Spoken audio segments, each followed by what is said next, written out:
Өнөөдөр өглөө өчигдөр шөнө Киев хотод юу болсон бэ гэдэл хамт харцгаая.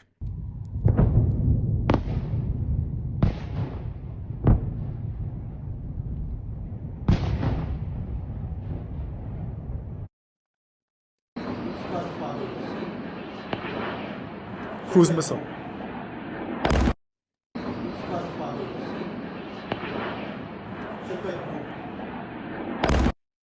Тэгээ Оросууд ийм харгас Киев Украиныг бөмбөгдөж байгаагүй гинэ. Яг гэх юм бол тэр чигтээ дээд бүт цахилгаан станц байшин объект бөмбөгдсөн гэж байна. Тэгээ нэмээд хэлэхэд юу юм бэ гэх юм бол Оросууд хариу барьж байгаа гэж байгаа. Яг гэвэл 2 хоногийн өмнө Украинчууд юу хийсэн бэ гэвэл Оросын нэг их сургуулийн сурагчдын нийтийн байрыг бөмбөгдсөн.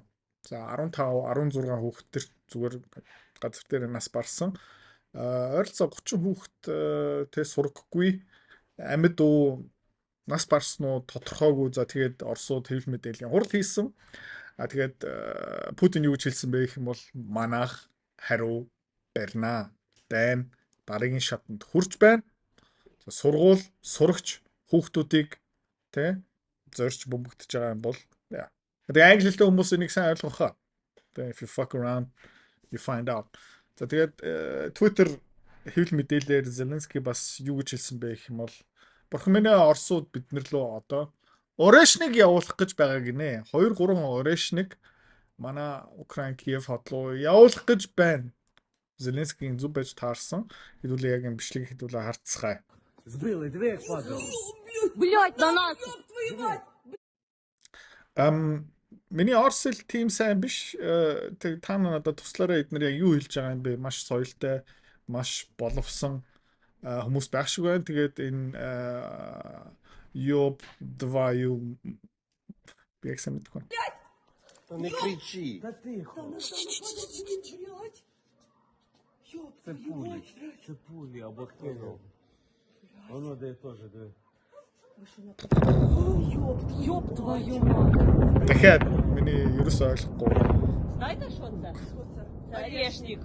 Нэг ээж мэйжлээ яриад ах шиг байна те. Орешник. Орешник. Яа, 2 Орешник Киев хотыг бөмбөгдсөн гэж байгаа. Тэгээд Украин улсын цэргийн албан дарга нас барсан байж магадгүй гэж байна. За тэгээд нэмээд ганцхан Орешник явуулаагүй, ганцхан cruise missile явуулаагүй, хэдэн мянган дрон бас явуулсан гэж байгаа юм байна.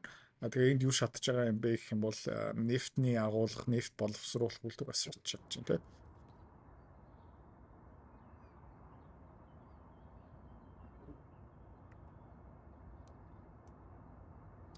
Тодорхой хэмжээний одоо сигнал явуулж ийн тэгээд хэдүүл одоо харцгаая. Жигнэсээ дайн дараагийн шатанд хүрч байна уу?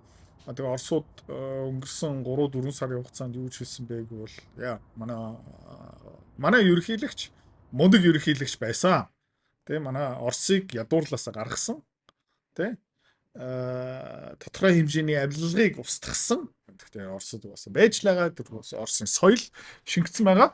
Гэхдээ тэ манай улсыг буцаага хөл дээрээ босгосон. Гэхдээ дайны ерөнхийлөгч юм биш юм байна. Тэнд зүүлэн байна. Итгэмтгий байна. Тэ? Тэгээд Медведев баг энэ хийх ёстой юм биш үү? Эсвэл өөр хүн. Тэгээд сүүлийн үед тэ өмнө Путиныг дэмждэгээс хүмүүс бас юу ярьж ирсэн бэ гэх юм бол Путиныг зайлуулах ёстой. Яагаад вэ гэх юм бол энэ дайныг айтаахан шиг зохицуулж чадахгүй байна гэсэн шүүмжил маш их яригдсан. Тэгээ магадгүй одоо Путинийг нэг сонссон байж магадгүй, ойлгоцсон байж магадгүй тэгээд жихнээсээ энэ дайн дараагийн шатанд хүрсэн байх магадлалтай. Хэдүүл арцгаая. За, зах зээл энэ дээр сүртэй нэг паник байхгүй юм байна. Манай багц бол ерөөхдөө дэжгүй.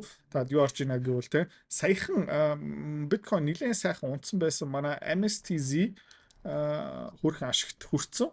Тэгээд та харж байгаа юм бол уржигтэр шүн зах зээл хаагдаж байх үед $6 хүрсэн байгаа. Хэдүүлээ энийг хизээ нээсэн бэ гэх юм бол 4.7 молоо дээр нээсэн одоогийн байдлаар нэг 27. Тэгээд нэгд өдөр нэг 30-40% ашигтай болох баг. За нэгд өдөр хэдүүлээ энэ позиц хай шүү. Хэдүүлээ энэ дээр 30% ашиг авчин. Нэмээд юу болсон бэ гэх юм бол евро ерөнхийдөө буцаагаа суларсан. Таад ингэ харж ийм буцаагаа ингэ доошо буураад эхэлж байна. Өмнө бол нэг жоохон flag үсгээд явж исэн юм бол энэ 50-day moving average-ийг хадгалаад яваад үтсэн хэрнээ чадаагүй ерөөхдөө буцаага доошоо унсан. Тэгээд юу болох юм бэ гэх юм бол нэгд өдөр, хоёр дахь өдөр эргүүлээд энэ Европын засгийн газрын бонд гих мэт чинь буцаага буурах. Манай SEU3 эсвэл манай EUS5 нэгд хоёр дахь дараагийн 7 хоног баг 85 хэдэн 85 хүрэх байхаа. Тэгээ тухайн үедээ хэдүүлээ ашиг аавна. Тодорхой хэмжээний хэдүүлээ яах гэж байна гэвэл энэ EUS5 ерөөдөө яах вэ гэх юм бол энэ тогтвортой ингээд дэшээ явна. Тэгээ хэдүүлээ яах вэ гэвэл ингээд энийг жоохон swing trade хийн. За тэгээд 3 сар нэг позиц бариад тэгээ 3-4%, 5% ашиг авах зорилго бол биш. Тэгээ хэдүүлээ сар хагас тэгээ swing trading хийгээд 4-5% интернэс доллараар ингээд зулгаад аваа явж чадах юм бол ерөөхдөө дайжгүй. Тэгээ энэ арилжааг илүү бүтэмжтэй хийхийн тулд хэдүүлээ бас эх 7 хоногоос энэ EUS 5 дээр тодорхой хэмжээний ашиг авсныхаа дараа dollar futures буюу долларын mini futures эсвэл euro futures-ийн short positions авах магадaltaй шүү. За энэ дээр манай рафтны юу их юм бэ гэх юм бол нэг лекц бичлэг оруулна. Тэгээ хэдүүлээ тэрнээсээ ер нь бол иймэрхүү арилжааг яаж хийдэг юм бэ сураад авчин. За ARM-ны хувьцаа хэдүүлээ баг зэргийн ашиг авсан. Тэрнээс хойш буцаагаад өсөө явсан. Micron-ы хувьцаа ер нь одоо жижигхэн flag үүс гэж эхэлж байна. Гэхдээ одоохондоо тодорхой бус. Ер нь бол эдгээр бүгдээрээ адилхан хөдөлж байгаа та харж байгаа юм бол AMD, Micron ер нь бол төстэй ARM өмнө яг flag үүсчихсэн. Гэхдээ төрүүлээд явцсан.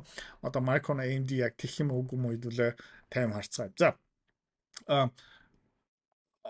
Nvidia ер нь бол тий 235-37 хүрээ тэрнээс хойш ер нь бол жоохон sell off хийж ин flag юм уу үгүй юм хэдүүлээ харцгаая. Head and shoulders 100 left shoulder head одоо юу болох нь хэдүүлээ харцгаая.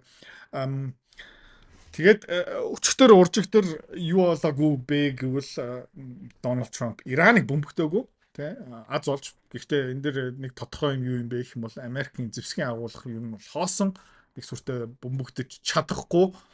Тийм учраас жоохон тэгээ өөрхөө барьж байгаа. За тэгээ өнгөрсөн 5 дахад манай VPG айгуу сайхан явлаа. AMSC бас ингээд дэш явлаа. Meta Oracle-ийн хувьцаа бас ер нь бол энэ flag-уудаа энэ sideways consolidation өргөжлүүлж байгаа. Тэгээд манай багцуулт дайжгүй хэдүүлээ бас нэг жижигхэн QQQ-гийн позиц авсан. Баг зэрэг ногоон гэхдээ хэдүүлээ энэ дээр хүлээлттэй бай. Энэ Dow Jones-ыг хараад үзэх юм бол ер нь бол тэ хэлж ийсэн ер нь breakout хийх гээд байна. Cup and handle үүссэн байгаа. Тэгээд 5 дахь өдөр юу байсан бэ гэх юм бол gap up болсон. Гэхдээ өмнөх all time high дээр ирсэн байгаа. Тэгээд хэдүүлээ харцгаа юм.